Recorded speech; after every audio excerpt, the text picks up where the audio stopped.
नाज़रीन, programme Islamabad time में मैं हूं आपका मेजबान मुदस्सिर हुसैन। नाज़रीन, इस्लामाबाद टाइम के प्रोग्राम में मौजूदा सियासी सूरत-ए-हाल पर भी गुफ्तगू करेंगे और बजट भी आने वाला है और ईद के बाद 10 तारीख को बजट का ऐलान कर दिया गया है। वफाकी बजट होगा, वफाकी बजट में क्या क्या होगा, ये एक बड़े सवालात हैं।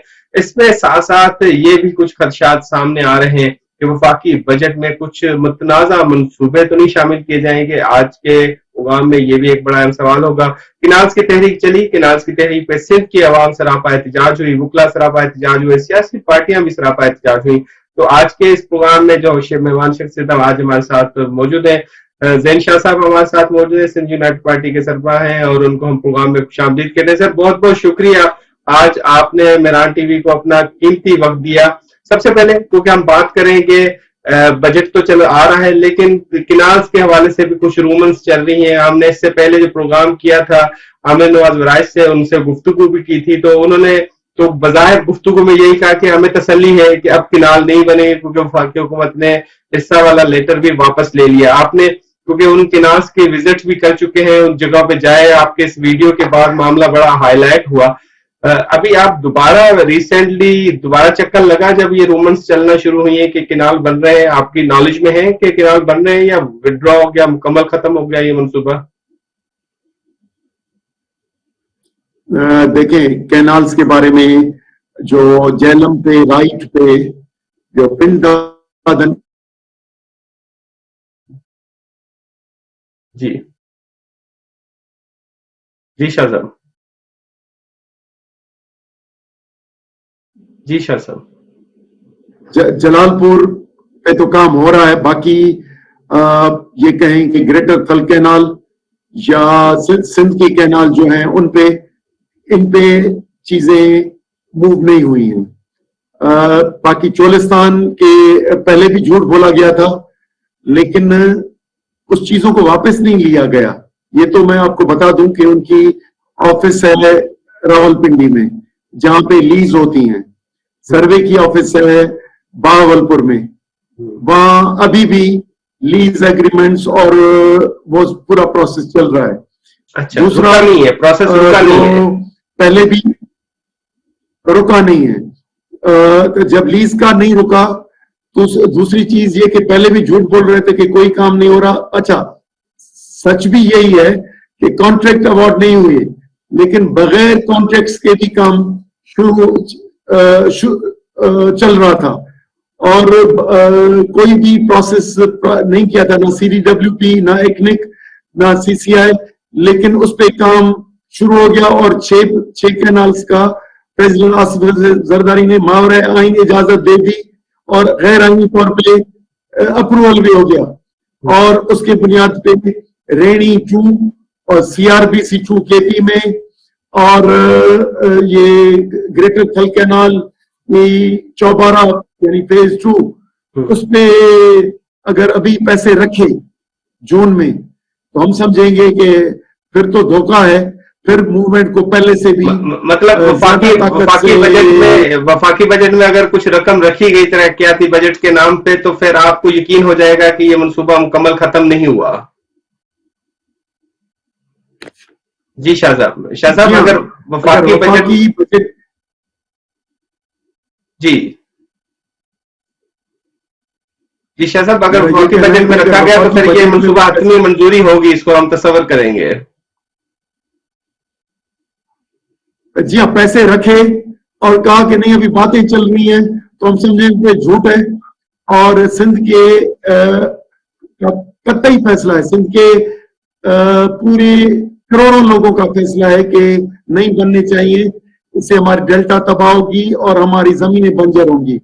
लेकिन अगर फिर भी SIFC और ग्रीन पाकिस्तान इनिशिएटिव की कंपनी सरकार अपने मुनाफे के लिए, अरबों मुनाफे के लिए सिंध को कुर्बान करना चाहते हैं, या सिंध के जो हुक्मरान है पाकिस्तान पीपुल्स पार्टी, क्योंकि उनको वो उन्होंने खरीद लिया है और उन्होंने मई में इनके साथ उनके ऑफिस में प्रेसिडेंट जाके यस कह के आया। जुलाई में उसने 8 जुलाई को उन्होंने अप्रूवल दे दिया, तो हम समझेंगे कि फिर हमसे धोखा किया जा रहा है।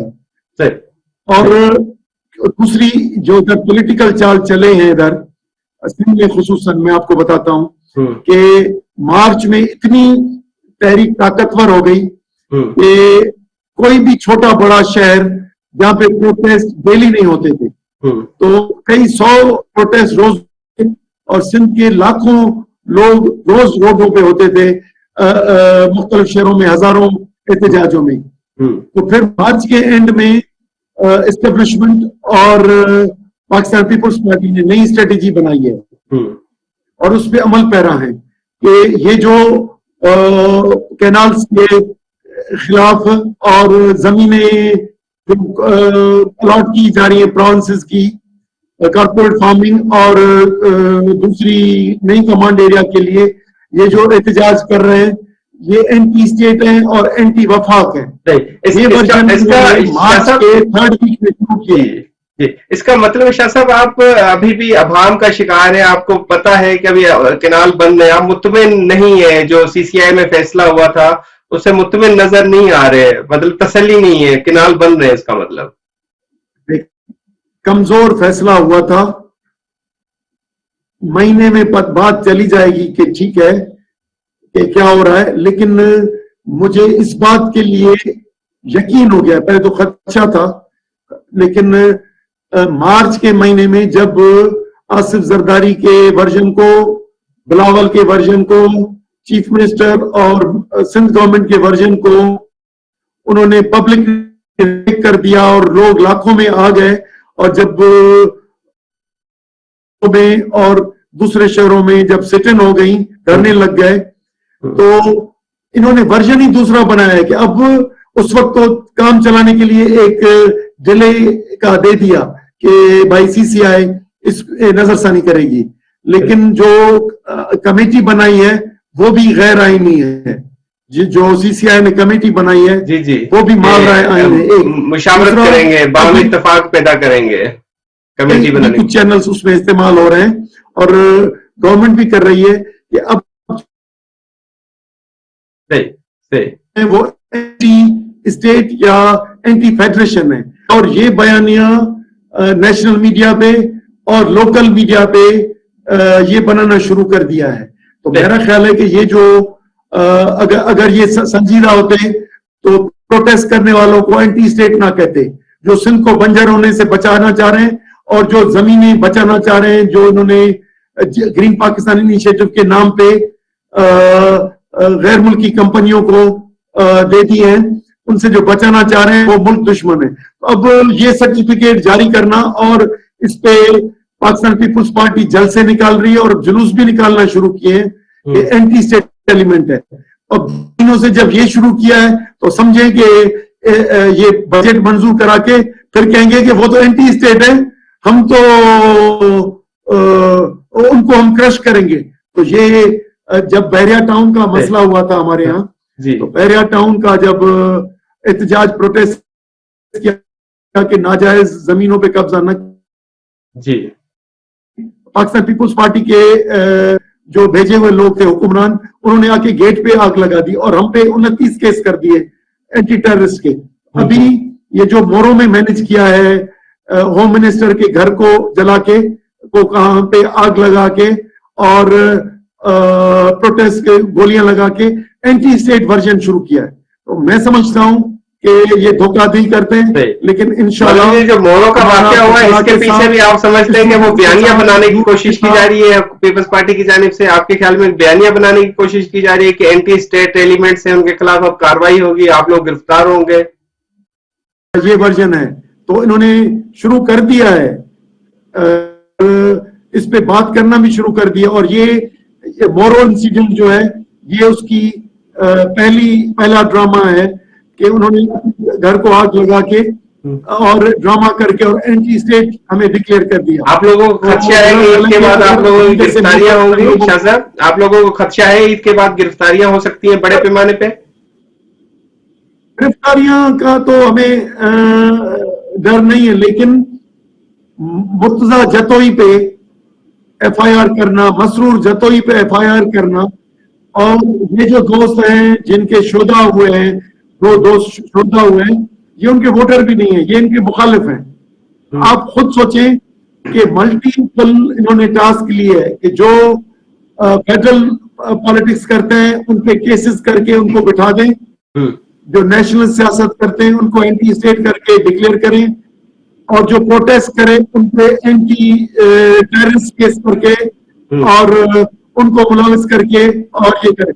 अभी शोधा भी इनके हैं, कोई किसी पुलिस वाले को गोली भी नहीं लगी, लेकिन गिरफ्तार अभी भी प्रोटेस्टर्स हैं। शाह साहब आपकी इजाजत से आपकी इजाजत से ब्रेक का समझाएंगे लोगों को और फिर रोडों पे आएंगे। जी शाह साहब आपकी इजाजत से ब्रेक का वक्त हुआ है, ब्रेक लेते हैं, ब्रेक के बाद गुफ्तगू को यहीं से जारी रखेंगे। नाज़रीन वक्त हुआ है ब्रेक का, ब्रेक लेते हैं, ब्रेक के बाद दोबारा हाजिर।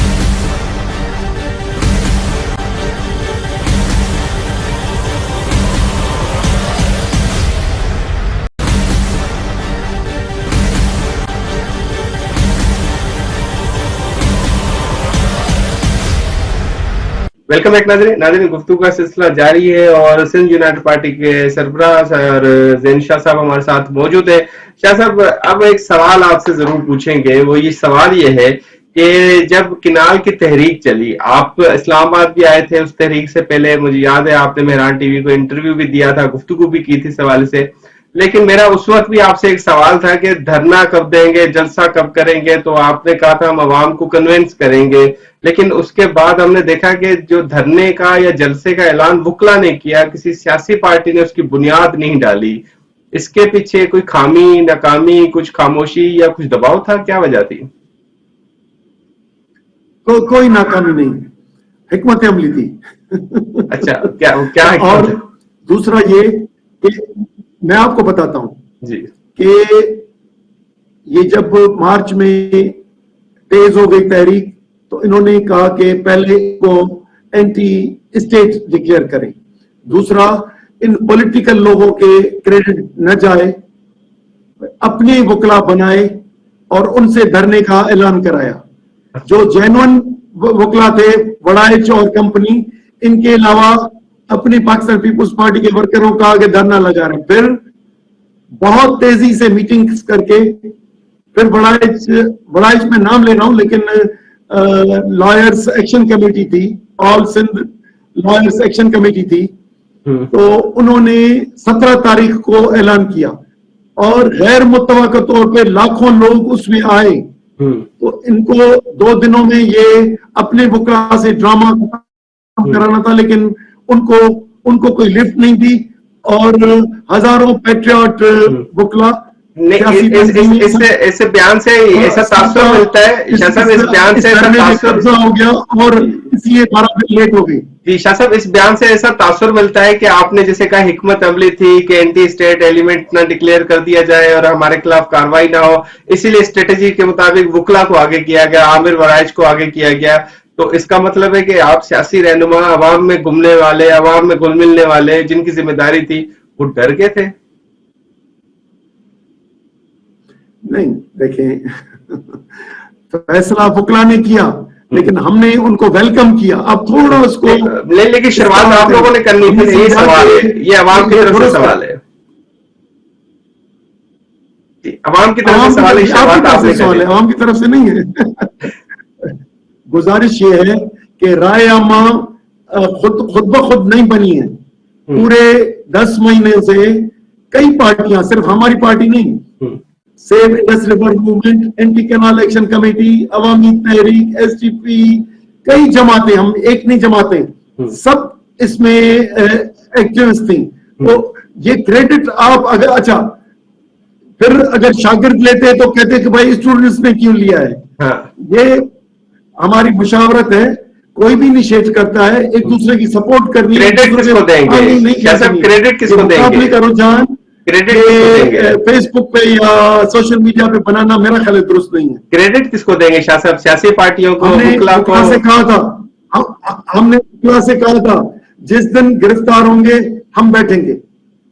क्रेडिट किसको जाता है ये सारी तहरीक की कामयाबी में? अवाम में इतना शूर आया, किसको क्रेडिट जाता है? ये सिंध के करोड़ों लोगों ने जिन्होंने पार्टिसिपेट किया, ये सब उनकी है। अगर वकला बैठ जाते या हम 500 लोग या 1000 लोग बैठ जाते तो क्या होता, लेकिन अगर उधर लाखों लोग ना आते तो ये तहरीक क्रेडिट की तो बात ही नहीं ना, हमें तो इशू रिजॉल्व कराना है। अभी भी पानी का रिजॉल्व, जमीनें अभी तक सिर्फ गवर्नमेंट अलॉट करती जा रही है। हम तो ये कह रहे हैं कि जमीनें वापस करो जीपीआई में जो आपने दी है, और कैनालों को मुस्तकिल खत्म करो। तो ये तहरीक तो फर्स्ट स्टेप में थोड़ी पीछे गई, रुकी, अब उसके आगे हमें तहरीक चलानी है, जमीनों की भी चलानी है और पानी की भी चलानी है, दोनों। सही सही। अच्छा शाह साहब, एक सवाल है, आपने इतना देखा, अवाम में इतना शऊर आ गया, सिंध की अवाम सरापा एहतजाज हुई, गली गली कूचे कूचे में, इस्लामाबाद तक भी आवाजें उठी, तो आप समझते हैं कि जिस तरह का पीपल्स पार्टी का परसेप्शन क्रिएट हुआ कि वो शायद फेवर में है, किनाज के हक में, जिस तरह आप लोगों के बयान से भी आया, तो आने वाले कभी इलेक्शन में पीपल्स पार्टी को आप जैसी सियासी जमातें कोई टफ टाइम देने का है इरादा कि टफ टाइम मिलेगा, या आवाम सिर्फ वोट के लिए पीपल्स पार्टी और एहतजाज के लिए दीगर पार्टियां, ये सिलेक्शन होगी? नहीं, पीपल्स पार्टी को 2007 में एस्टेब्लिशमेंट ने रेस्क्यू किया। पीपल्स पार्टी और इनकी बातें हुई, क्या नहीं उसमें मैनेजर था और उस वक्त हेड था, उन्होंने मुशर्रफ और उनके डायलॉग करा के लाए, क्योंकि उस वक्त वो 17 सीटों पे पहुंच गए थे। हाँ। लेकिन फिर बेनजीर का वाकया हुआ, ये दुख था, लेकिन इससे पहले डील हो गई थी। तो मेरा ये कहना है कि अभी भी डील के तहत आए हैं। अगर एस्टेब्लिशमेंट इलेक्शन में नहीं निकलती तो ये पाकिस्तान की एक काला धब्बा है, क्योंकि ये 2024 की हो, 2018 की हो, 2013 की हो, 2008 की हो, इसमें पूरी मैनेज करके कंट्रोल किया हुआ है एस्टेब्लिशमेंट ने। मेरा ख्याल है कि हर कोई अपना काम करे, वो बॉर्डर संभाले, हमें सियासत करने दे। नहीं तो ये करप्ट पॉलिटिशियन और ब्यूरोक्रेट, सिविल मिलिट्री ब्यूरोक्रेसी के मफादात के लिए इलेक्शंस कराना मुल्क को तबाही की तरफ धकेलेगा। और हम आ सकते हैं, अगर एस्टेब्लिशमेंट पीछे इनकी नहीं रही तो इनको भरपूर शिकस्त होगी। अच्छा शाह साहब, अभी आपने जैसे जिक्र किया कि किनाज बन रहे हैं, खरीदारी हो रही है, जमीन बन रही है, जमीनें ले रहे हैं, दे रहे हैं, ये सारे मामला चल रहे हैं, तो जैसे आपने जिक्र किया ग्रीन इनिशिएटिव्स और SIFC का रोल, जाहिर बात है प्रोजेक्ट तो नहीं का ये, तो आप लोगों का एहतजाज वफाकी हुकूमत के खिलाफ है, SIFC के खिलाफ है, एस्टेब्लिशमेंट के खिलाफ होगा आने वाले दिनों में? नहीं, देखें, सामने जो SIFC को एक्ट बनाया है वो नून लीग, पीपल्स पार्टी और अलाइड गवर्नमेंट ने है। तो हमारा ये मुतालबा है कि SIFC को खत्म किया जाए। ये गैर मुल्की और पाकिस्तान के सिविल मिलिट्री ब्यूरोक्रेसी और करप्ट पॉलिटिशियंस की बनाई हुई कंपनियां पूरे सूबों की मिल्कियत को हड़प कर रही हैं। एक दूसरा, ग्रीन पाकिस्तान इनिशिएटिव के बुनियाद पे जो जमीनें और पानी के प्रोजेक्ट हैं, ये मौजूदा कमांड एरिया को तबाह करेंगे और उन कंपनियों को फायदा होगा, इनको वापस लेना चाहिए। तो हमारा तो क्लियर इस पे ये पॉइंट ऑफ व्यू है कि ये मुल्क के मफाद में नहीं है और ये पाकिस्तान के फेडरेशन के मफाद में नहीं है। फेडरेशन के तस्वर को बशमूल सब 18वीं तरमीम के सारी चीजें खत्म हो गई हैं अगर SIFC का कानून आ गया है तो मुल्क को नए कॉन्स्टिट्यूशनल क्राइसिस में मत डालें। और पी का कानून और 26वीं आईनी तरमीमों के बाद तो कोर्ट्स और जर्नलिज्म भी कैद हो गया है। तो मेरा ख्याल है ये कैद खाना पाकिस्तान को न बनाएं और इसी वजह से पब्लिक 90% जो भी सर्वेज आई हैं, पब्लिक पाकिस्तान से निकलना चाहती है।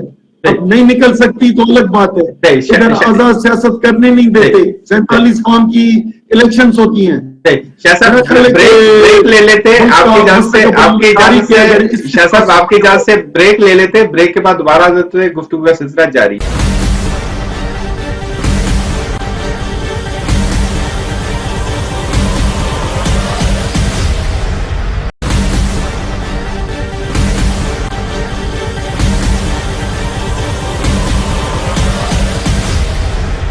वेलकम बैक नाजरीन, हमारे साथ सिंध यूनाइटेड पार्टी के सरबराह सईद ज़ैन शाह साहब मौजूद हैं। गुफ्तगू का सिलसिला जारी है। शाह साहब, ब्रेक पे जाने से पहले हम गुफ्तगू कर रहे थे किनाज के मामले पे, तो हमने देखा आमिर नवाज वाइज पे भी हमला हुआ, उसने FIR भी कटवाई, बड़े सख्त फोन भी आए, उन्होंने इजहार भी किया हमारे इसी प्रोग्राम में। आपको कोई सख्त बयानात देने पे कुछ फोन या थ्रेट तो नहीं आया? किसको? आपको। आई एम सॉरी, आपको कोई बयान? इस चीज का ये सवाल नहीं है। आमिर नवाज बराइश ने कहा कि मुझे सख्ती भुगतनी पड़ी और मेरे पे हमला भी हुआ। आपको कोई थ्रेट तो नहीं आया किनाज के मामले पे? देखें, मुख्तलिफ जो जिनके मफादात हैं वो कहते हैं कि ये मुल्क के फायदे का है, वो अपने पेट पे कहते हैं कि हमें फायदा हो रहा है, 5,500 अरब उन कंपनियों को फायदा हो रहा है। ये नहीं सोचते कि सिंध के 1.5 करोड़ लोग डिस्प्लेस्ड होंगे, सिंध की 1/2 जमीन बैरन होगी। तो आई एम सॉरी, ये थ्रेट्स वो उसकी प्लीड करते रहते हैं, लेकिन थ्रेट्स क्या देंगे? और वो भी जीएम सेठ की औलाद को क्रेडिट दे सकते हैं। सही, मतलब आपको नहीं आया ना, मतलब मखसूस लोगों को आता है, आपको नहीं आता। देखें, थ्रेट आएगा तो बता दूंगा आपको। चले। अच्छा शाह साहब, ये भी बताइएगा कि एहतजाज अब अगर हुआ तो वो क्या होगा? इसी तरह ही होगा, सड़क बंद होगी, या अब एहतजाज का दायरा कार इस्लामाबाद तक भी लाएंगे? देखें, हमारी तरजीह ये है, जो हमारे जो अलायंसेस में जो इन्फ्लुएंस में लोग होंगे, कि पुरअमन सियासी जदोजहद हो। हमने प्रोटेस्ट 6 महीने किए और वो चली, फिर और कानून के दायरे में की। फिर जब 6 महीने न सुना गया तो फिर हमने कानून तोड़ के रोड्स पे आ गए। तो अब भी कानून तोड़ के पुरअमन जदोजहद करेंगे। लेकिन मैं एक बात बता दूं, मैं सिंध के हर तहसील लेवल से भी नीचे गया हूं पिछले 9 महीनों में। नई यंग जनरेशन इन बातों को जो हम कह रहे हैं, पहले तो उन्होंने अप्रिशिएट किया, उन्होंने इजहार किया, लेकिन अगर रियासत और हुकूमतें उनको धोखा देंगी तो आप समझ लें वो तशद्दुद की तरफ उनको कोई तंजीमें न ले जाएं। अच्छा, तो हम खुद इसलिए कर रहे हैं कि पुरअमन जदोजहद को सीरियस लिया जाए, और ये जो एस्टेब्लिशमेंट और पाकिस्तान पीपुल्स पार्टी ने नया जो वर्जन जो तहरीक चला रहा है उनको एंटी स्टेट करके डिक्लेयर करेंगे तो फिर बलूचिस्तान बन जाएगा सिंध। तो मेहरबानी करके ऐसी चीजें न करें, और हमारा सिंध का मिजाज बिल्कुल पुरअमन है और अपनी ताकत का इजहार उस पर बार बार सिंध कर रही है। और हिकमत अमली हमारी क्या होगी यही, एहतजाज करना, गवर्नमेंट पे प्रेशर डालना, रास्ते बंद करना। कल हो सकता है चीफ मिनिस्टर हाउस या सिंध असेंबली को लॉक करें, सिंध सेक्रेटेरिएट को लॉक करें। इस दफा अगर एहतजाज हुआ उसकी क्यादत आप सियासी पार्टियां करेंगी ना, वुकला तो नहीं करेंगे ना, या वुकला ही करेंगे इस दफा? देखिए, सब हिकमत अमली आपको नहीं बताएंगे क्योंकि मुखालिफ सुनेगा और उसका तोड़ निकालेगा। तो अगर वुकला ने की तो भी हमारी समझे, अगर किसी दूसरे ने की, लेकिन हम इंशाल्लाह हमारी मुशावरत तेज है। सारी पॉलिटिकल पार्टीज, आबादगारों, शागिर्द, डॉक्टर्स, वुकला में आपस में कोऑर्डिनेशन है। लेकिन इसी में और सरकारी भी अमलदार हैं, तो इसलिए वो कहीं चीट करते हैं तो हम उसको संभाल लेंगे, लेकिन इंशाल्लाह संजीदा तहरीक होगी। लेकिन मेरा ख्याल है कि होनी इस तरह चाहिए कि जमीनों का इशू है, तो जमीनों के लिए हमें अभी कराची के अंदर गवर्नमेंट ऑफ सिंध को घेरा करना चाहिए, कराची के अंदर या कराची के बाहर गुजरा, वजीर आला और सिंध असेंबली को टारगेट करना चाहिए। सही सही। अच्छा शाह साहब, आपने देखा कि पाक भारत कशीदगी हुई, जंग की सूरत हाल बनी। अगर हम तारीख पे नजर डालें तो जीएम सईद पाकिस्तान के हवाले से उनका बड़ा अच्छा मौकफ था और पाकिस्तान को इकट्ठा करने में उनका बड़ा अहम किरदार था। आप जाहिर बात है उन्हीं की औलाद है, उन्हीं के तसल्सल को बरकरार रखेंगे। इस सारे जो पाक भारत कशीदगी हुई और भारत ने हम सिंध त्रास मुआहदे की खिलाफ वर्जी की, पानी बंद कर दिया भारत ने, तो इस पे सिंध यूनाइटेड पार्टी के सरबराह के हिस्से से आपका क्या स्टैंड है, क्या मौकफ है? देखिए, दो हैं। एक जंग तो गलत कदम लिया,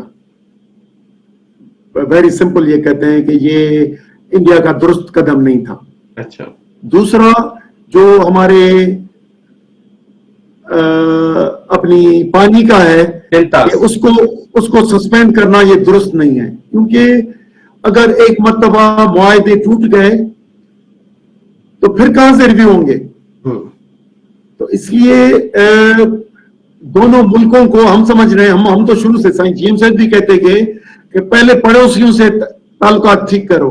तो हमारे पहले तो कल्चरली पहले इंडिया से ताल्लुकात ठीक होने चाहिए।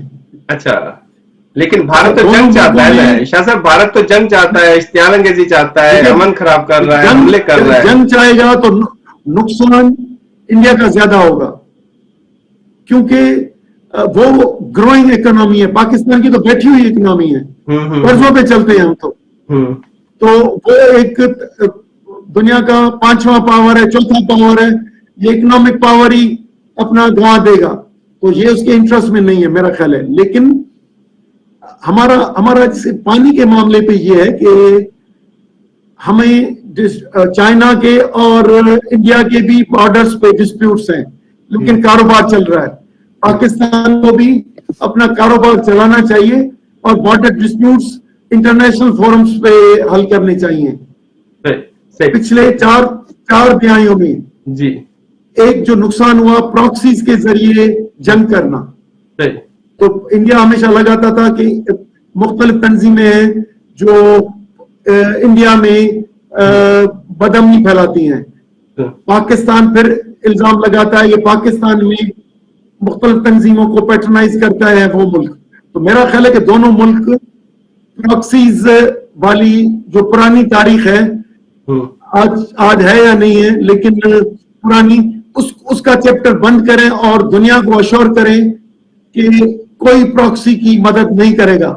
सही। बाकी जो भी बातें हों वो सीधे ममालिक के दोनों जो है हमारी फॉरेन मिनिस्ट्री, फॉरेन सेक्रेटरीज सतह पे बात करके और इश्यूज को रिजॉल्व करें, ट्रेड को ओपन करें। सिंध के बहुत लोग गुजरात और कच्छ में रहते हैं, हमारी कम्युनिटीज के हैं। पंजाब के बहुत से लाखों लोग उसी कम्युनिटीज के हैं जो इंडियन पंजाब में रहते हैं।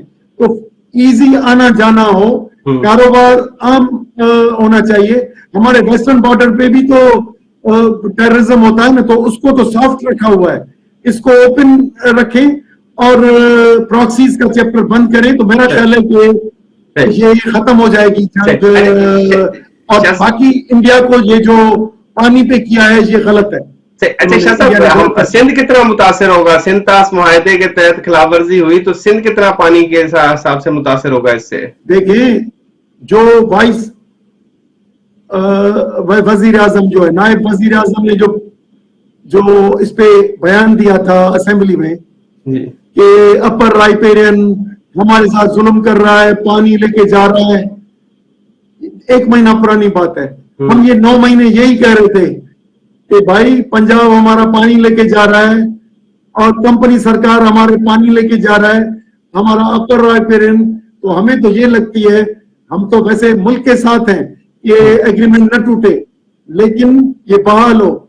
लेकिन अब इससे सबक सीखना चाहिए पंजाब को और कंपनी सरकार को और फेडरल गवर्नमेंट को कि जिस तरह पाकिस्तान मुतासर होता है इससे अपनी इंडिया वाटर ट्रीटी से, इंडस वाटर ट्रीटी को खत्म करने से, इस तरह 1991 अकॉर्ड से का हक भी हमसे छीन के जब ये नए चारों सूबों में नए मंसूबे बनाते हैं कैनाल्स के ऊपर, पंजाब में अपने हिस्से से भी ज्यादा पानी देना शुरू कर लिया है और लिंक कैनाल्स को भी खोल दिया है, जबकि सिंध में शॉर्टफॉल है, तो हमें भी उससे ज्यादा तकलीफ होती है।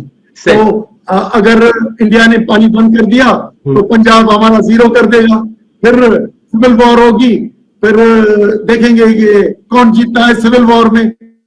पानी तो सिंध के पास होगा नहीं, तो सिंध की पोजीशन डू और डाई की तरफ है। इंडिया पानी रोकता है तो सिंध पंजाब पहले नफरत होगी और फिर झगड़ा होगा, और क्या होगा। तो ये मतलब पानी रोकने में भारत साजिश कर रहा है, तो हमें उसकी साजिश को नाकाम करना चाहिए बतौर पाकिस्तानी। नहीं तो पहले लिंक कैनाल्स पंजाब खोल दे तो हम आगे इनके साथ नारे लगाएं। बाकी हमारा पानी बंद कर भी बैठे हुए, अभी भी सिंध में शॉर्टफॉल है और पंजाब के लिंक कैनाल्स खोल दिए, सीजे बंद करें, कौसा पंजनट बंद करें, जलालपुर कैनाल की कंस्ट्रक्शन बंद करें।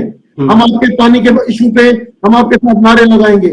बाकी सिंध के साथ जुल्म करके और हमें मुल्की मफादात के नाम पे हमें चुप कराने की कोशिश मत करें। सही सही। शाह साहब, प्रोग्राम के आखिर में मैं चाहता हूं हमारे नाजरीन को जरा अंदर की एक खबर भी बताते जाएं। जब मुज़ाकरात की बात हुई तो राना सनाउल्लाह ने आपके साथ गुफ्तगू की, फोन किया, तो एक तो ये बताइएगा गुफ्तगू में आपको बुलाया क्यों नहीं सीसीआई में, क्योंकि खुसूसी दावतनामे दिए गए थे, खालिद मकबूल एमक्यूएम के वो भी शरीक हुए, दीगर कुछ पार्टियों के रहनुमा वो भी शरीक हुए, स्टेक होल्डर तो आप लोग भी थे, आप लोगों को क्यों नहीं बुलाया उन्होंने? सर वो इशू नहीं, मुझे राब्ता किया, उन्होंने कहा कि मिलना चाहते हैं वजीर आजम। मैंने कहा कौन मिलेंगे? मैंने कहा कि मैं आपको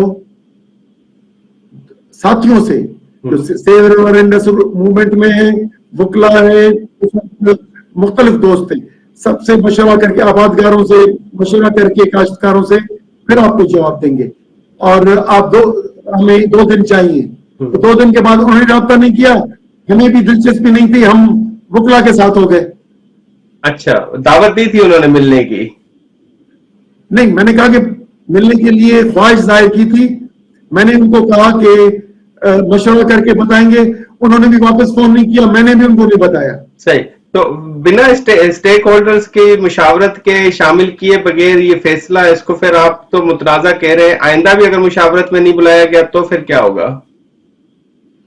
सर मुशावरत भले न करें, ये 6 कैनाल्स खत्म कर दें। पहले शॉर्टफॉल है सिस्टम में, वो शॉर्टफॉल दयामीर बादशाह से भी पूरा नहीं होगा। नए कैनाल्स बनाने की स्कीम ड्रॉप करें। हम तो अभी भी पानी सिंध में, अभी भी पानी हमारे लिए पैडी क्रॉप के लिए और नहीं है, कॉटन के लिए भी आधी हमारी एरिया कॉटन नहीं हो सकी। तो मेरा ख्याल है कि ये जबरदस्ती बनाने का इनका प्रोग्राम है। और लेकिन शाह साहब, ये भी सुनने में आया है कि कुछ माहिरीन कहते हैं, पंजाब से ताल्लुक रखने वाले या पंजाब हुकूमत के कुछ माहिरीन का कहना है कि 91 रिकॉर्ड के तहत पंजाब अपने हिस्से का पानी कैनाल्स में जहां जहां चाहे डिवाइड कर सकता है, उसको किसी पे एतराज नहीं होना चाहिए। इस सूरत में क्या होगा? ये गलत है, नया कैनाल नहीं बना सकते। बाकी ये दुरुस्त है, एक कैनाल का पानी दूसरे में डालें, किस जहां पे जरूरत हो। ये प्रोविंसेस अपनी आजाद हैं। एक कैनाल का पानी अगर पंजाब तय करे कि हम रसूल बराज को बंद कर देते हैं और ग्रेटर थल कैनाल के स्कीम या दूसरे जो बराजेस हैं उस पर पानी देना चाहते हैं कैनाल्स को, तो ये शिफ्टिंग कर सकते हैं। लेकिन नई कमांड एरिया बनाना और उसके लिए नया पानी सैंक्शन करना, ये अकेले से सूबा नहीं कर सकते। सही सही। बहुत बहुत शुक्रिया शाह साहब, आपने अपना कीमती वक्त दिया Mehran TV program Islamabad time में। नाजरीन, आज साथ सिंध यूनाइटेड पार्टी के सरबराह सईद ज़ैन शाह साहब मौजूद थे और सियासी मामलात के साथ साथ किनाल के मामलात पे तफसीली तौर पे गुफ्तगू की। इसके साथ अपने मेजबान मुदस्सिर को दीजिएगा इजाजत।